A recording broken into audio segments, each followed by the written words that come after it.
Okay, I decided that I needed to, I wanted to go back and sort of talk about our mathematical models here. So, one up at the top, this is our mathematical model for something that's moving at a constant velocity. And it's a straight line. Hey, we know the equations of a straight line. And the equations of a straight line is y equals mx plus b, where m is your slope and b is your y-intercept. Well, in this case, again, this is a position versus time graph. This is going to be your final position. I'll put out there, final position. What does it equal? It equals your initial position, okay, right here, b, your y-intercept, your initial position, plus your variable. Now, I know I had x there. That's your general math form. But your independent variable is t. And your slope we have defined as your velocity. Okay, so there is our equation of a straight line that models an object that's moving at constant velocity. Okay, straightforward. When you have something that's changing speeds, like down here, this is a velocity versus time graph. Well, now it's a little bit different. Still a straight line, but now our variables have changed. So, what is it? Your final velocity, put a little f here for final velocity. What does that equal?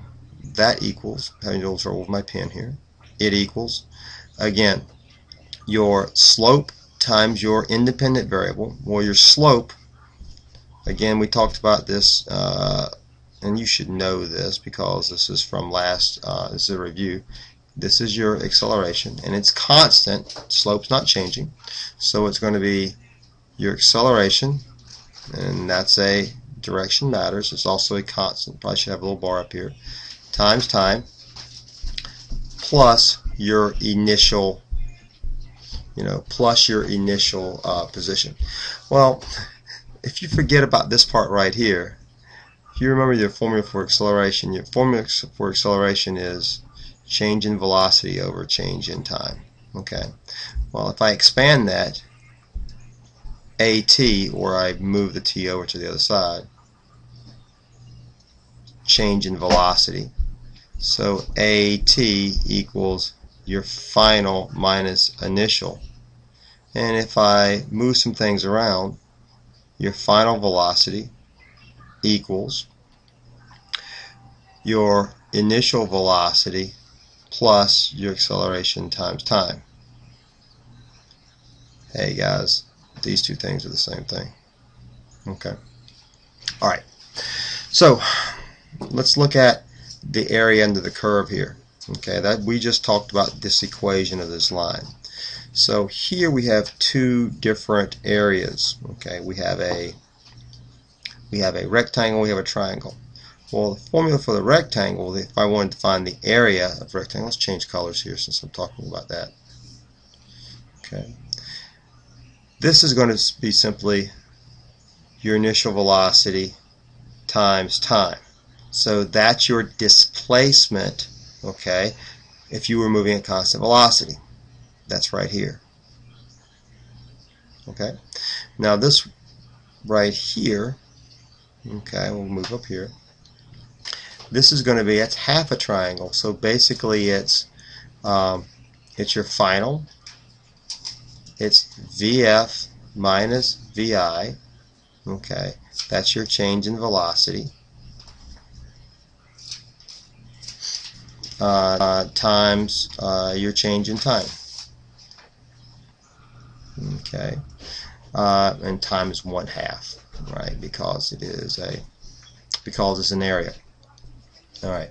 Well, this is your change in velocity, and change in velocity times time. This piece right here is really just your. This is just your acceleration. Okay. So. Okay, I lied. VF minus VI.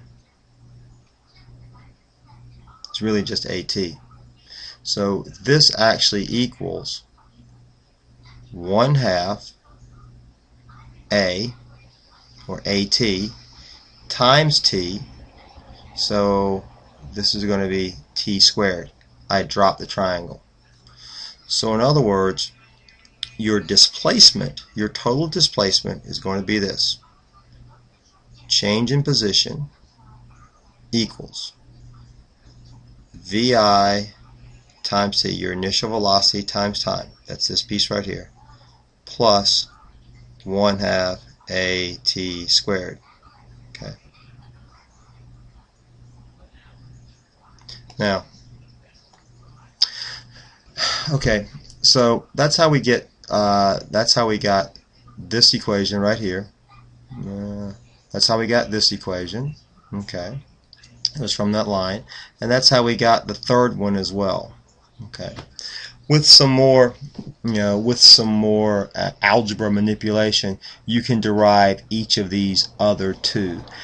We don't use number 4 very much. Sometimes it's helpful because if you go back and look at, if you wanted to find the change in velocity right here, your change in velocity you could also use your average velocity, which is VI plus your final velocity, VI plus VF, and take a half of it. So you could do that as well, and that would find your average velocity right here in the middle. Okay, but let's hide that. This one.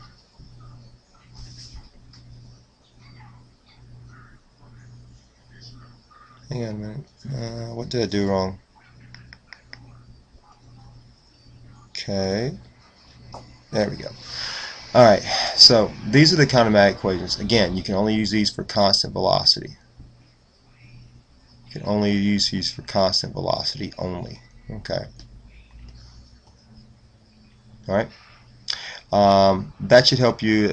That's a pretty good review. I have one more video I want to talk about when your velocity is not constant, but most of you with calculus should already know how to handle that. But we'll talk about that pretty soon. Thanks for watching.